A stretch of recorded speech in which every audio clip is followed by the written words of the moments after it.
26 knots, down angle. 106 interval with a rhino at 5.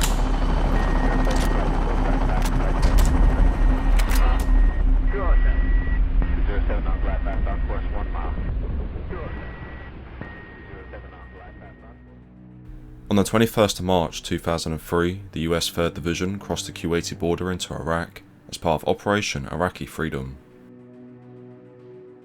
By the 4th of April, 3rd Division had advanced some 400 kilometers into central Iraq and was now standing at the gates to the capital city of Baghdad, with its 2nd Brigade holding the vital highway intersection at Rashid, whilst 1st Brigade had a foothold on the city's airport.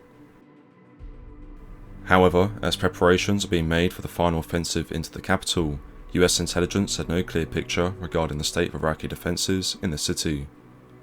Pre-invasion reports had suggested the fight for Baghdad to be the toughest phase of the ground campaign, but now in early April, as the US Army's official history details. Imagery and other reports inexplicably showed almost no preparations within the city. There were numerous small fighting positions, but none of the deliberate defences that common sense and Iraqi doctrine indicated. Intelligence and field reports painted a picture of mixed units thrown haphazardly into the fray with little command and control. It was unclear whether Baghdad was a trap, a clever ruse, or a hollow shell.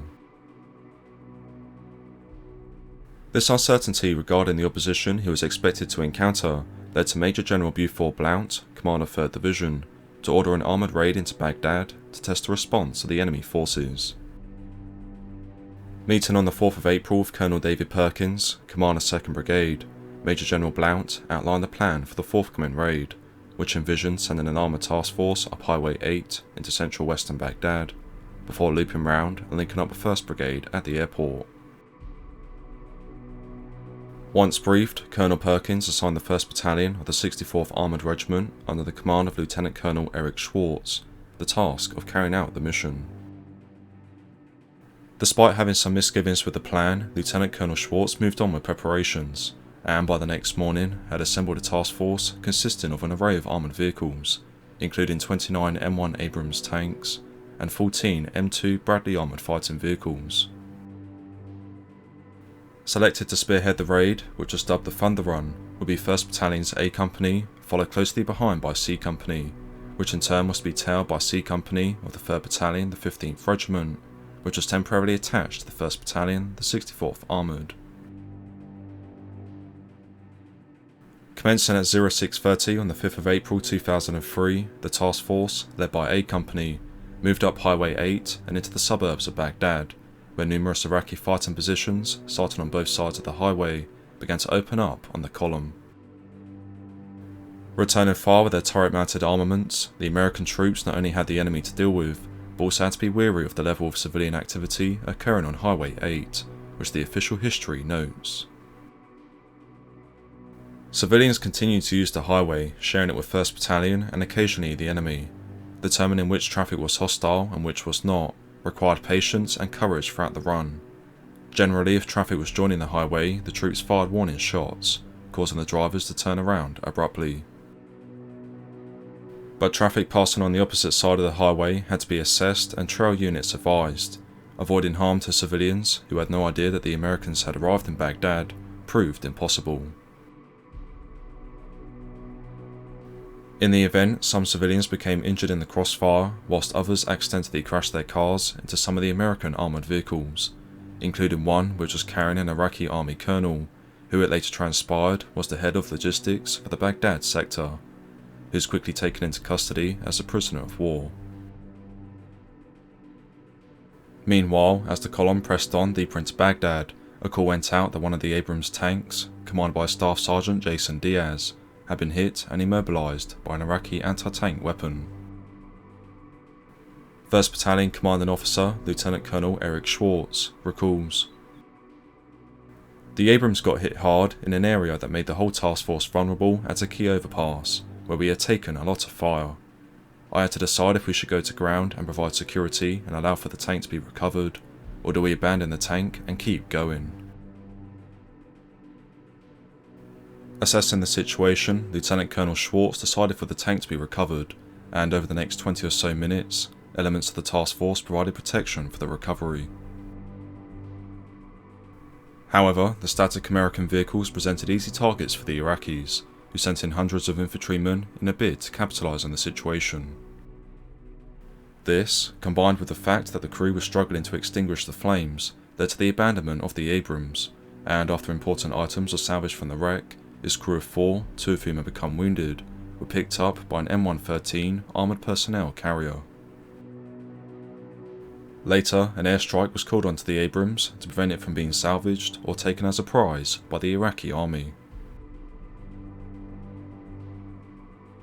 Resuming on its way up Highway 8, the armoured column was meeting increasingly stiff enemy opposition as additional Iraqi reinforcements poured towards the highway, including BMP infantry fighting vehicles, T-72 tanks, and hundreds of infantrymen. Near to the head of the column was Staff Sergeant Stevon Booker, of A Company, 1st Battalion, the 64th Armoured, who had served in the US Army since 1988 and was the commander of an M1 Abrams tank, nicknamed Another Episode.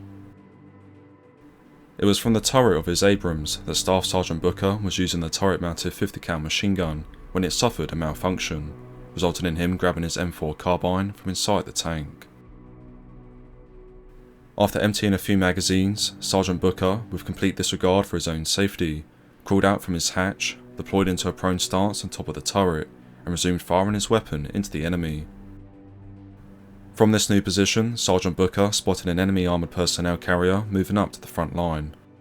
Immediately, the Staff Sergeant relayed the enemy's position to his crew, who soon put the APC out of action. Following this incident, Sergeant Booker would remain on top of the turret of Another Episode for a further 8 kilometers, during which he identified more Iraqi positions for his crew and platoon, while simultaneously laying down accurate fire with his M4. Sadly, Staff Sergeant Stevon Booker would eventually be hit by an enemy bullet, and despite being transferred to a medical support vehicle, he was pronounced as killed in action on the morning of the 5th of April 2003.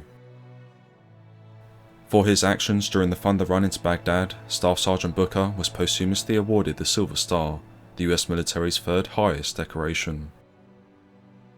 A segment of his citation reads, "Staff Sergeant Booker's fearless attitude and excitement over the communications network inspired his platoon to continue the attack and assured them that they would defeat the enemy and reach their objective." Around the time that Staff Sergeant Stevon Booker was fatally wounded, one of the Bradley AFVs was knocked out by an RPG, forcing Lieutenant Colonel Eric Schwartz to provide a small security element, whilst the crew were picked up by an armoured personnel carrier. In the meantime, the bulk of the task force rolled on to its objective, and as it covered the final section of highway leading up to the airport, the Iraqis began moving large concrete blocks onto the road, in an effort to stop the American column.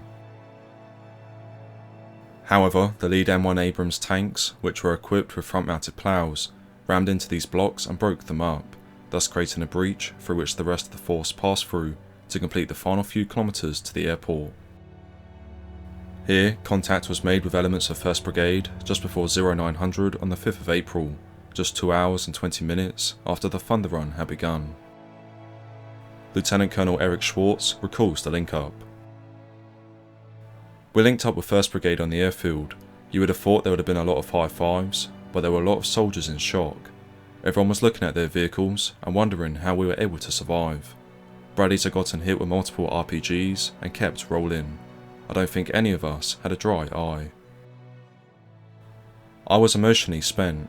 One of my tank commanders had been killed. I had a soldier shot in the eye, another in the forehead, a 3rd in the shoulder, 1 shot in the back, and a 5th shot in the face. I just needed time for myself." The Thunder Run into Baghdad on the 5th of April 2003 showed Major General Buford Blount, Commander 3rd Division, that the Iraqi defences in and around the capital could be breached at a time and place where the Americans dictated. 2nd Brigade Commander Colonel David Perkins commented afterwards, "The Iraqis thought that they could bloody our nose enough on the outside of the city that we just would not push through block by block. They weren't planning for this very heavy armoured thrust busting right through, coming in to the city."